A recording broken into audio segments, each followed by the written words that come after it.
In this video, I'm going to give you a complete study map or learning path that you should do in if you're a complete beginner in cloud, or if you know a little bit part of the cloud, but you want to understand how experts learn cloud from basics. So we'll look at these services that you see or understanding from them. So I'll explain you all these things that you should be learning and that you see on the left-hand side, which are moving. We'll also look at shared responsibility model, service and deployment model, other things like which cloud you should be working on, what are the pros and cons of each of these cloud providers as well, and the common services from each of these services that you should be learning. Once you understand that the global infrastructure, things like availability zone, regions, and the domains that you should be familiar with, including the some of the common services from both AWS and Microsoft Azure cloud, like storage, networking, compute, databases, and so including the pricing, billing, and so on, billing management. And then finally, we'll talk about some of the certifications, what certifications you should be doing, including from AWS, from a beginner to intermediate to expert, and also depending on some of the backgrounds, what your background might be right now. We'll also look at the certifications from Microsoft Azure Cloud, their AZ series, there are data series, which is DP9 and DP series, AI series, and some of the new certifications introduced in March 2026, including AB series as well. And if you're meeting first time on here, my name is Atul. I have close to 2.5 decades of IT experience, worked with some of the biggest clients across the globe, including here in the UK, US, and Europe, working in telecom, finance, and healthcare domains as well. I've gone from earning less than $100 a month to 425, 500, 700, now a charge in excess of £1,000 a day. I've transitioned from after working for almost 15 years between 2000 to 2011, 12, 13, working on on-premise infrastructure world data. I transitioned back in 2013, 14 into cloud and then multi-cloud as well. I've also helped hundreds of individuals like you to not only get certified, but get a high-paying job like Steve or Devashish, SJ, Shovik, Devesh, of hundreds and hundreds of them who have got a result as well. So not one, two, three. In the last 7 or 8 years, we have helped thousands, in fact, 46,000 guys have helped. So with that, let's look at what all things you should be learning if you're a complete beginner in cloud. And towards end also, or maybe below this video, I'll also go deeper if you want to go and work closely with us, how you can go on these topics a little bit deeper. So the first and most important thing is you should be doing is from a cloud basic point of view, you understand what this difference between the traditional architecture, traditional on-premise infrastructure versus what the problem with what are there or are still there with this traditional on-premise, and what exactly cloud is, why cloud brings or what benefits cloud brings, what are the characteristics of cloud, which cloud you should be doing. So things like high availability, disaster recovery, fault tolerance, scalability, elasticity, and the difference between elasticity and uh, scalability as well. So these are the basic building blocks so that you will understand the real benefits of cloud. Then we'll also look at the difference between CapEx versus OpEx model. So the OpEx model is where the cloud brought a lot of benefits. So that's what you should be understanding. And especially if you're going for more leadership roles, or maybe you're working on going on FinOps sections, the OpEx or the pricing and billing plays a very, very important role. And then based on that, once you've gone through these concepts, understand and see and validate whether you understand and learned enough by doing some set of quizzes or exam questions or some quizzes as well. Now, once that's done, the basic building blocks are over. The next thing you should be doing is service model. Very, very important. There's an infrastructure service, platform as a service, and software as a service. So what these means, what are the common services or with examples as well of these cloud providers as well, and who does what in these, if an infrastructure service, platform as a service, and software as a service, what these each cloud providers provide. So there are some also examples on AWS, on example of from AWS and Azure, or as a service, software as a service, and infrastructure as a service. So once you understand these examples and understand these three, the service model is very, very important, especially when you're deploying, migrating on-premise to cloud, or building any application. Should you pick up SaaS based, or should you do PaaS, or should you go IaaS as well? Then once you understand these basic concepts, models, and do testing, of course, with the quizzes, then you go for shared responsibility model. Now, as a part of cloud, some responsibility lies with the cloud provider, some responsibilities lies with you as a client, and then some responsibilities are shared between client and you, some where you are more onus on you, and some on client. That also is dependent on based off whether it's an infrastructure service, platform as a service, and software as a service. So understand these services. Once you understand, then there is a cloud deployment model where you can deploy cloud either completely in cloud and which is a or public cloud like AWS Azure. You also have a private cloud, and some of these providers, cloud providers, also provide their own private cloud as well. So you can pick cloud, or then you can also have a hybrid, some applications on private cloud, some on private uh, a public cloud, or some are on-premise as well, because costing and pricing will also vary. So then some of the examples, how you can build a hybrid cloud or a private cloud you want to build. What are the services related to AWS, Azure, if you want to build, or Oracle and Google, if you want to build this. Then comes, once you understand this, then these four cloud, these are more for, especially if you're coming from Oracle background, Oracle. If you're coming from commodity servers, AWS started this 2007, 2000, early 2005, and then Microsoft came and Google came and Oracle came. So, but each of these has pros and cons, what where they stand in both in terms of platform as a service and infrastructure service as well. And then which cloud to pick on what scenarios, what are the pros and cons of each, what are the benefits of some of these things as well. And then compare the services. These are the services we'll be going then a little bit deeper in terms of compute, containers, Kubernetes, storage, networking. What are the associated services with each of these cloud providers, whether it's AWS, Azure, Google, Oracle. Then compare them with respect to identity access management, database related services, or generative AI based services. So you look and understand the concepts. So this should be more than enough to learn all these things in 2.5 hours point time frame.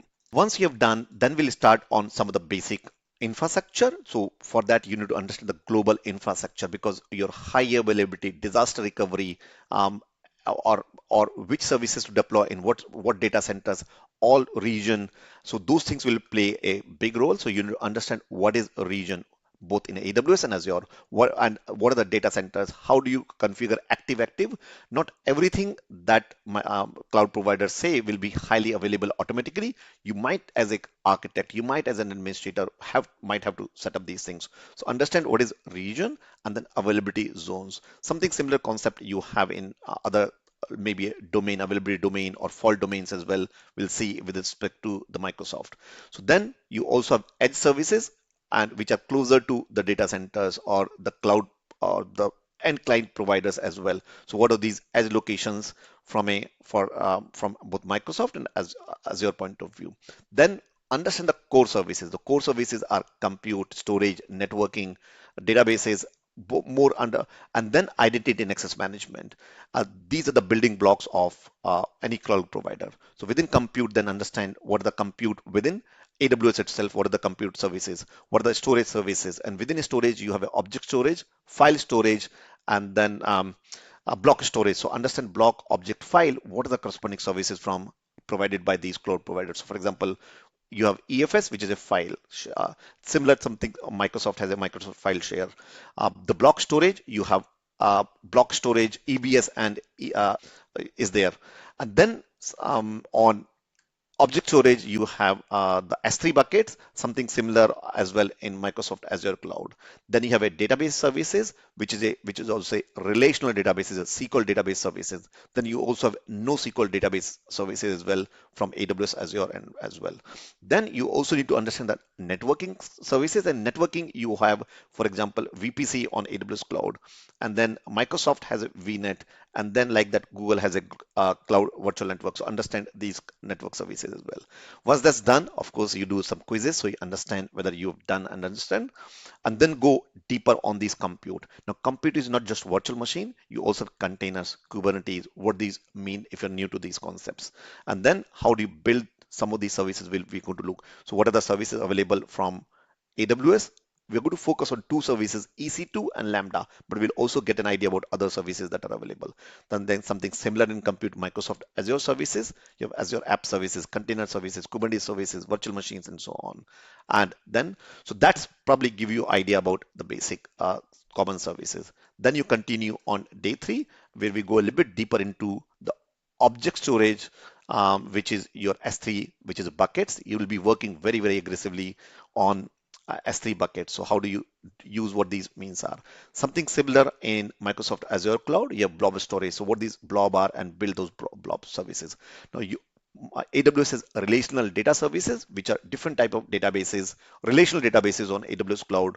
So that you have from Oracle or Microsoft or MariaDB or MySQL and Microsoft SQL Server, all these services on AWS Cloud. And something similar then Azure also has infrastructure service, platform as a service, which is Azure SQL database. You can create databases on virtual machines, and then how do you scale those databases as well? And then you understand the networking and networking VPC, as I said earlier, in AWS, and virtual network on uh, Microsoft Azure Cloud, which is basically connect your different networks with each other. So you have a database tier application. Typically in on-premise world, you have a database tier, uh, web tier, and application tier. How do you segregate those? Or you might be having your applications across regions. So how do you peer those? And that's where these networks come into picture. And then finally, understand identity and access management, your users, groups, roles, policies, and so that you can provide securities. And if in AWS, you have a concept of root user and then identity access management users, how do you create them as well? And then you'll be actually creating the accounts and practicing them as well. So from identity access management point of view, Microsoft has, if you've heard, worked on the on-premise world, there is a on-premise Active Directory. Something similar on Microsoft has Microsoft Active Directory, or now called as Entra ID. So how does that work as well? And then from a serverless functions, you have AWS Lambda, and then Microsoft Azure functions. And then this shared responsibility model in terms of, we'll go a little bit deeper into shared responsibility model, governance, compliance, securities, and so on. Now, once that's done, from a costing point of view, then you go and understand what these certifications are, which one you should be picking based on your background. If you're a complete beginner, maybe begin with cloud practitioner certification. If you're already working as a database, maybe you can directly go databases. What is the prerequisite of some of these certifications? Which one you should do in what order? From AWS point of view, Microsoft Azure has different tracks. They have Azure, which is an infrastructure section. So for administrators, developers, DevOps, engineers, and then similarly on for data engineers, data analysts, they have Foundry, and other services. Then from a AI point of view, Microsoft recently introduced some new AI certifications and older replacing. So you'll be learning, understanding what those certifications are and which one you should be going. They also have introduced for business solutions or business users AB series on. So AB, so AI related in business solutions. So what those are series certifications are. And then so this is all we are going to cover. Now, if I to go a little bit deeper, we run a program where we go on deeper and we do live interactive sessions on that. So just to give you idea about, these are the things that you'll be doing. And this is roughly around 6 hours course, live interactive, where we go deeper into all of these. You'll be creating some around 6 labs. We'll be creating AWS free account, Microsoft Azure free account. You'll be setting up the consoles and navigating what's where. Then you'll be creating virtual machines of Windows type. If you're also familiar with Linux, maybe you can create Linux machines as well, VMs on AWS and Microsoft Azure Cloud. And they'll be creating some S3 buckets or on Microsoft Cloud Azure Blob. So this is, we're going to keep it very simple and high level, and you can perform these. There'll be step-by-step guide and lab. Let me just show you to a little bit behind the scene what these labs are going to be. So this is how the portal, everything will be. So these will be live sessions, and then each of these, there will be step-by-step hands-on lab you'll be getting. Also, after the live sessions, they'll be all summarized. They'll be also recording the previous batches. So there is for example, on January 2026, there is a session happened, and it'll be timeline. You can replay. Something similar, you'll be getting a recording as well.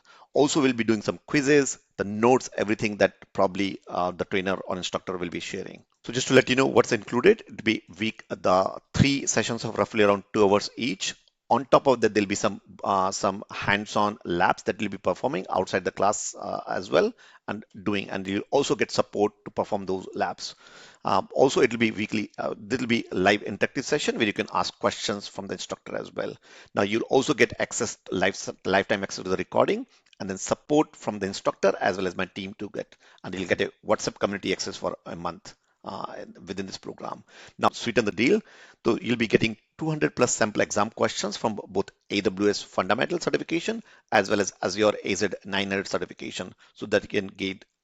So if you're preparing for Is it 900 or AWS Cloud Practitioner? These certification and sample exam questions with their explanation answers will be useful as well. As I said, you'll also get a WhatsApp access to the support for 1 month. Also, there'll be one-to-one career guidance. So once you once you complete this program, you will also get an understanding of what you should be doing next. You can ask questions, and it'll be one-to-one based on your background and where you want to go next as well. So that will be given that guidance, as well as will be particular roadmap that you can take it forward and learn. So just to another question might be some of the questions which I'm covering here. So is this course live? Yes, it'll be live, interactive. The date and time will be on the video or just below this video on the page where you're watching this. So and then yes, you're going to get a lifetime access to the recordings, and then the course is for 2 hours each, 3 hours. 2 hours each for 3 days. Date and time are given will be below this video, and yes, there will be hands-on available. Now, hands-on you'll be performing on your own account, so you can play. There's zero cost involved, but you'll be creating an account. Will give you step-by-step instructions to how to create an account, and you'll be doing directly on Microsoft or AWS cloud account. And then to perform, there's no cost involved. We'll be doing under the free tier. And once you complete the course, you will have solid foundation about these concepts. You'll be able to go and understand and explain. And of course, the most important point is then you'll get a one-to-one career guidance on how you can take your career to the next level. That's absolutely free, but as a part of this. So with that, if you have to go a little bit deeper, or if you're interested on that, and if the timing matches, oh, by the way, there's also a full money back guarantee. If you're not happy with the quality by any point in time, there's no questions asked. You can ask for a full refund as well, even after completing the program as well. Totally value on air. So if you're interested, check the link, this link, click on this link here. The investment is $100. You enter your first name, last name, email address, and a phone number, and then you pay credit card or Google Play as well. You can do Google Pay or credit card as well. And just this is funny, but team sort of get famous now. Enroll now. Okay, we'll change this button as well.